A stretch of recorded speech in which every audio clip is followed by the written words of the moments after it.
What's up everyone, it's TrainerDell. In this video I have for you another TrainerDell tips video. Basically, the $1,000 question is, should I buy the whole deck right away? That's a question that has, like a fair bit of nuance to it, like the answer. Uh, these are some of my more pricier decks, no proxies, nothing like that, just full on decks. And for me, definitely no. You shouldn't just buy all the cards to deck right off the bat unless you're like in a competitive scene and you just want to play the deck, win, whatever. But at the same time, again, you can just do proxies. You don't have to buy it right away. Obviously, there's 4 commander decks here. This applies to like, I believe, any card game. And then like the Yugi deck. And you can kind of see down, like I got 22 commander decks working on that Ryu one. And so I can pull up how much some of these deck cost. And I was amazed to find out 2 of my decks are like near $1,000 each. This is definitely over $1,000 with this like right on the brink, right there. Prices go up and down, so you just never know. And although I do have more expensive decks than this, I believe my Eloise deck is now higher. This one is going to be set for an example for later. And basically that's when you're building a deck. Obviously, if you watch my other video on how to start off, you got to start off somewhere first. I don't think just dropping a ton of money on cards is like great. So I've had questions, I've talked to people, and there's some disagreements. Sometimes a person plays a card that's a fair bit expensive, and I was one of the people who was like, I don't need that expensive card. So I understand completely. That's why I have the Dark Magician deck, because when I waited for the reprint for this Magician Souls. I only have 2. I don't have the 3rd one yet.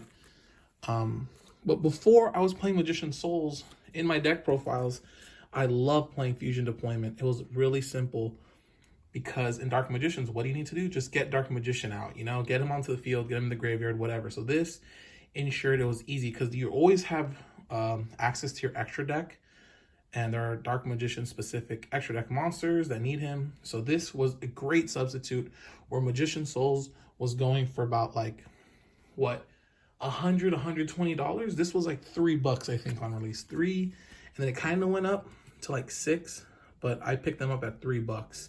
So I got 3 of these for under $10, where just one Magician Souls cost like 12 times as much. And that was crazy to me. So I don't think you ever need to spend the money right away, because what if you don't even like the deck? This Violet Soul of Steel deck started off as a precon, literally this precon right here. And like I want to say, like, when you see the deck profiles that I post up or what anyone posts up, don't feel pressured to want to buy all those cards. You definitely make swaps to your budget, make swaps to your playstyle, make swaps to your meta. It's totally fine. We're just, I think, sharing how we play the deck, what we like and what we have. And it's like, what I told my friend was, you don't really get to see the work that goes into a painting when you go to a museum. You see the painting for what it is. So when you see deck profiles, like, the sad thing about those paintings is they're done, those paintings are up, but decks can evolve, decks can change, and a lot of these have changed throughout the years. I started off Olivia, getting this wasn't even a foil, one of my original, like when I first started playing Magic and Innistrad first came out, I got Olivia, built a commander deck for $50. Literally, I took $50 to a game store. I said, what do you guys have that can fill in the gaps that I need?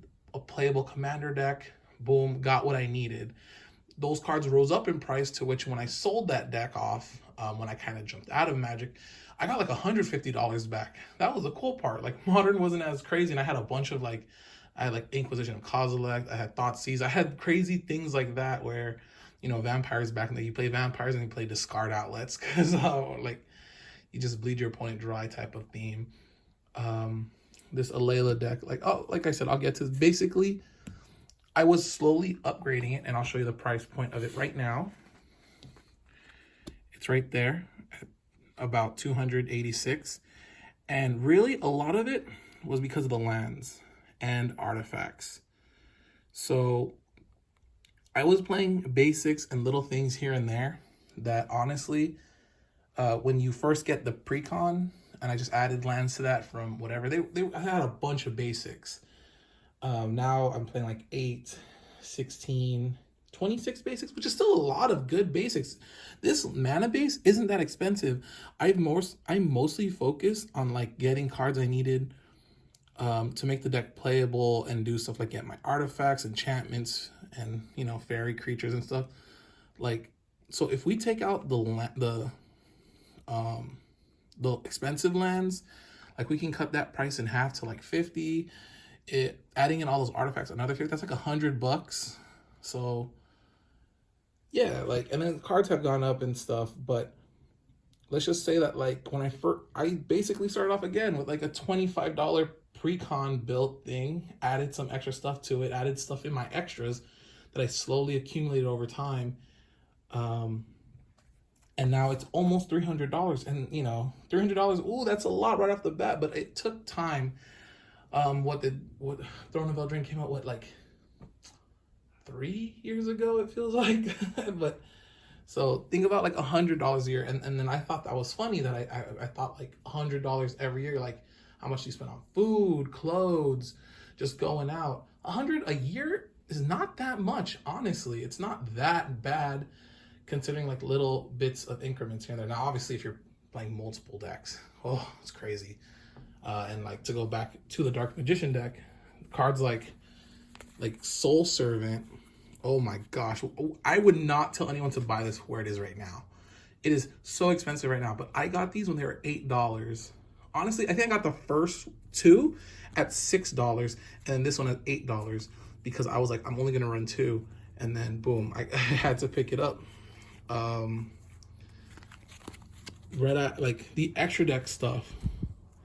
I move this aside, I would not tell anyone pick this up right now, unless of course you're playing competitive. You need in your deck, you need to get obviously the 1 or 2.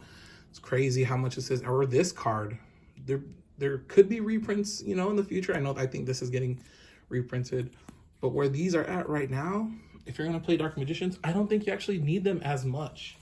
I'll be very honest, I don't think you do. I think if you're going to play Dark Magicians, you can play like a more control, slow-based one that isn't expensive. You don't need to get the flashy Dark Magicians. There are commons. There are so many different rarities. And now to go back to what I meant by like the $100 a year. Olivia, like I said, I started at $50 when she first came out. That was like 10 years ago. And now she's at around $1,000. So right under it, right there. So, it goes up and down times. Like I'm crazy that I did not pay that much for Olivia, I think I paid like 15 for her foil. Not when it actually first came out. When it first came out, she was expensive. And then like I had the normal non-foil for like ever. And I still have that card to this day in my folder, my own personal collection. And I got the foil way later on when she wasn't even being played in Modern or at all. She like prices dropped down, and I was like, I gotta jump on that foil. So yeah, little by little, like she got some stuff. I got some birthday gifts, some presents. I saved up some money. So they did some reprints like Cabal Coffers, Urborg. I didn't have all those cards in there.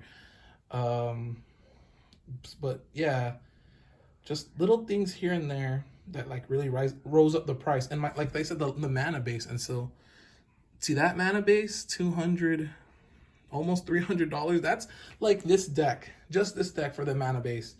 And then when I think about how expensive mana bases can be, that's not even that much, because I look at Queen Marchesa, and Queen Marchesa is near what, $815. And like, I'm not trying to flex. I say you can build her way cheaper. You can build her for like for like $30, really. I mean, there's ways to play it and have a good time as well, like actually be playing and stuff. But almost $400 of that is in the lands. But see, I didn't buy all these lands right away. Like when these fetch lands, Scalding Tarn, Arid Mesa, stuff like that, Verdant Catacombs, stuff, those things got reprinted. I pulled packs. You guys saw me on the channel, opened some stuff up, and I was like, all right. So I started adding stuff to Queen Marchesa because I was like, yeah, I love this deck a lot. I have so much fun with it. I want to help it out. Now, the fastest deck that went, and my most expensive deck, is this Wylith. I just love the Boros colors, the red, white. And in that time, I was going to get anything and everything I wanted for the deck. That was my personal opinion. I would say you don't need to do any of this stuff unless you had a passion for it. I wanted to take this $20 Commander deck and just make it, like, for me, the most fun and comfortable deck to play. So obviously there's like Teferi's Protection, which I got from a precon before that I had. We can see how much this is. This is, yeah, around 1,100. And like I said, if you just, the artifacts, because of all these high expensive equips, the mana base, now that, see, some mana bases are still more than that. And that's something that you got to realize. You don't need a perfect mana base. You can first start off with a playable deck and then slowly build it up. When I think about the Wylith and how fast it got there, I mean, Commander Legends was what, like a year ago, a little more than a year ago, and how this is already my most expensive deck. That was my passion for it. So I would obviously warn against that. I'd be like, don't do that. But if you want to, that's your prerogative, do what you want to do, have fun with how you want to play, and pick up what you want to pick up. I just don't think you need to do that.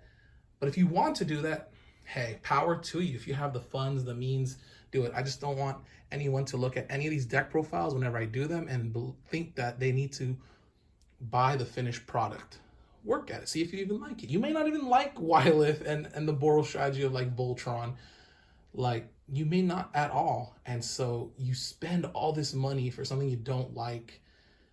It just becomes a problem. And I've seen it happen so many times where people jump into a card game or jump into the latest trend and they fall out quickly because when I think of that, that's the waste of money. When you jump into something without learning first, learning the ropes, learning the basics, seeing the little things you can play instead, being interested in it. So for me, the $1,000 question of should I spend $1,000 on a deck? No, unless you really want to. All right. Anyways, thank you so much for watching. Hopefully this helped out somewhat and you guys can understand my rambling. Thank you so much again. Peace.